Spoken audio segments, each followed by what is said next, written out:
By now, most everyone's heard about what's happened in Philly. 2 black men arrested at Starbucks. It seems that they were waiting for a friend. They asked for a code to a bathroom. They weren't given the code because that's given to customers. And then an assumption was made. But the police were called. The police came. The men were arrested. We only know about this because a white woman took some video recording of the incident. And in that we saw several allies, white men, other allies, of this white woman who was recording, speaking up and saying, what did they do? Why are you arresting them? What are they doing that's any different? We also saw some people who were onlookers, just on their computer, kind of watching what was happening and not saying anything. This story is unfortunately not remarkable, but yet it's still frustrating. And I want people to understand that this could be Starbucks, this could be any place, that it's not Starbucks specific. It might be worth our time to deconstruct or analyze what happened here. The first thing I want to point out is the unconscious bias that led to the employee assuming that these men were up to no good, simply because they asked for a code, hadn't purchased anything yet.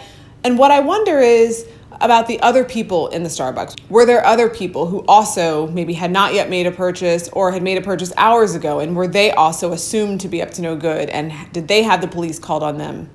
And one of the reports that I read said that there was a white woman who did ask for the code and hadn't purchased something yet, and it was given to her. And so what I think is happening here is not only is this person assuming that the black people are up to no good, but also engaging in what we would call in-group bias, an in-group preference. It was a white woman employee of Starbucks. She might have assumed that the white woman who asked for the code was going to purchase something eventually, whereas that assumption wasn't made and that assumption wasn't extended to the black men. So the example there is that she allowed her unconscious biases to treat these 2 people differently. And that's often what happens is we treat people differently, we don't realize it, we often give preference to people in our own group. And she probably felt like she wasn't doing anything wrong by calling the cops on these 2 men, that they were trespassing and needed to be taken care of. The one piece that gets me is that from what we know, a white woman employee had the police called on 2 black men. They weren't extended that courtesy, and they weren't even treated with enough decency or dignity to be talked to. Rather, just the police were called to kind of take care of these people who were trespassing. So that's inherent racism, really. But racism is a system, discrimination is the behavior, and bias are those snap judgments that we make that impact how we behave. So what we see here is really just one more example of how racism can affect our thinking and then impact our behavior. We all know the story of Dr. Henry Louis Gates, who was arrested on his own front porch from trying to get in his house. Or if anyone's on the Nextdoor app, you see it all the time. Oh, I saw a black man. He was walking down the street and he had a bag. I called the police. It's funny, but not funny. It's actually maddening. And it's important for us to not get too exhausted or complacent about these interactions. Like, shout out to the white allies in that situation who spoke up and who video recorded, because sadly, I don't think that the story of those 2 black men would have been enough for us to be having these conversations. Those 2 black men's stories would not have been heard. They would have been erased. Starbucks and the police have enough power that those men's stories would have been drowned out. This is a perfect example of speaking truth to power. Melissa DePino didn't just sit there and say, oh, that's a shame. She used her voice. She used the video. She used Twitter to share with everyone what she saw. And I don't know the name of the white man who was speaking to the police in the video, but he also spoke truth to power. These events are not specific to Starbucks or Philadelphia.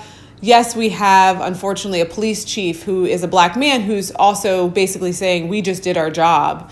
When police reform would help police go into a situation like that and de-escalate and understand the situation and hear from these young men that no one had said anything to them or that they weren't aware that they were trespassing, but instead they were tools of the system and followed through with the racism and unconscious bias that the employee perpetrated. How are you going to speak truth to power? That's an example of leveraging your privilege. That's white folk work. That's being an ally, not just talking about being an ally. That is collective accountability. So it's not a surprise that Starbucks happened, that this is happening in Philly or anywhere. It's not okay, but it's not a surprise. I just wanted us to take this moment to reflect on like what can we learn from this incident, because there's so many incidents like this that go unvideoed, that go unretweeted on Twitter millions of times, that aren't covered by CNN. So how are you in your everyday life, in your everyday spheres of influence, in your everyday circles going to speak truth to power? How are you going to check your unconscious bias so you don't perpetuate bias against Black men, against people who are different from you, period? How are you going to check your in-group bias, your in-group preference, and understand how you might be treating someone with preferential behavior because they're like you? We all have work to do.